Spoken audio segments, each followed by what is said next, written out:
This coming weekend marks 1 year since an EF3 tornado tore through Gaylord, destroying homes, damaging other buildings, and killing 2 people. Bill Steffen joins us from his man cave now to talk about this tornado. It's already been a year. How strong was this Gaylord tornado, Bill?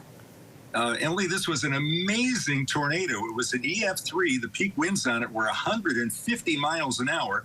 And a very interesting fact, it was the strongest tornado anywhere in the world in the month of May last year. And that's very unusual. I mean, you think of Tornado Alley, month of May, Oklahoma, Texas, Kansas, Dorothy and Toto and all that. But here the strongest tornado occurred right halfway between the equator and the North Pole, 50 or 45th parallel out there in Gaylord. Now, I want to point out some good news with this tornado. I always like to look for some good news here.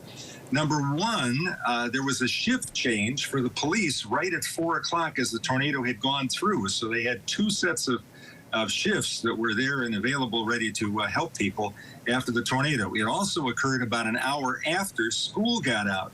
So a lot of the school kids were already at home and in safer places rather than being in school buses or anything like that.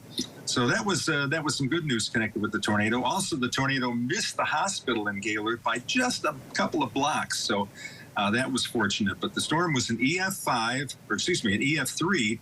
The last time we had an EF3 in Michigan was in 2012. So there was about a 10-year gap before we had a tornado that significant. That was the Dexter tornado. And before that, it was 2007. So a pretty rare event that occurred with this tornado. Yeah, Bill, did the area have a warning that this tornado might be coming? Well, let me go back 2 days before. The Storm Prediction Center issues their alert maps to show where areas of severe weather could occur.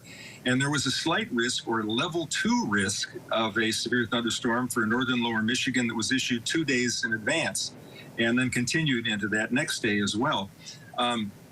We also had a 5% risk of a tornado within 25 miles of a given point. So if you were paying attention to weather, there was some of that. That was mentioned, of course, on the television newscasts up there. Then as we got closer to the event, thunderstorms developed in eastern Wisconsin late morning. This is the tornado as it came through. The tornado here crossed the main highways in Gaylord, right in downtown Gaylord. Went through the Nottingham Forest trailer park. That's where the fastest winds were. There was just a whole pile of trailers that were there. You can see it crossing M32. It also crossed Interstate 75. Everybody goes across that as they're heading up toward Mackinac Island and Sault Ste. Marie. Flash right there indicated that it was crossing power lines there. You can see the debris flying around in the air. This was a nasty storm. We had cars flipped, a lot of debris here. No sirens in this area. It's a very rural area. Gaylord has about 4,200 residents. The entire county, Otsego County, has about 25,000. So I think there are 3 times as many people living in the city of Wyoming as there are in all of Otsego County. So fortunately, a very rural area. And you can see some of the damage here with those trailers that were overturned by this particular storm.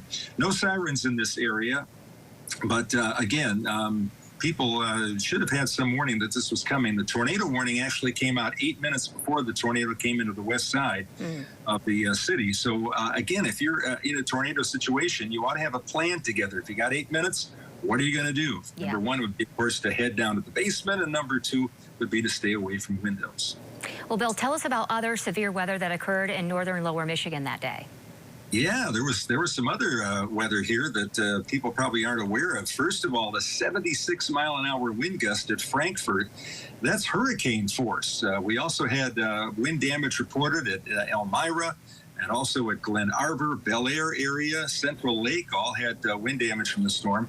And one of the biggest things is this gigantic hail that fell with the storm, just a little bit to the northeast of where the tornado occurred, around Posen, the Presque County area here.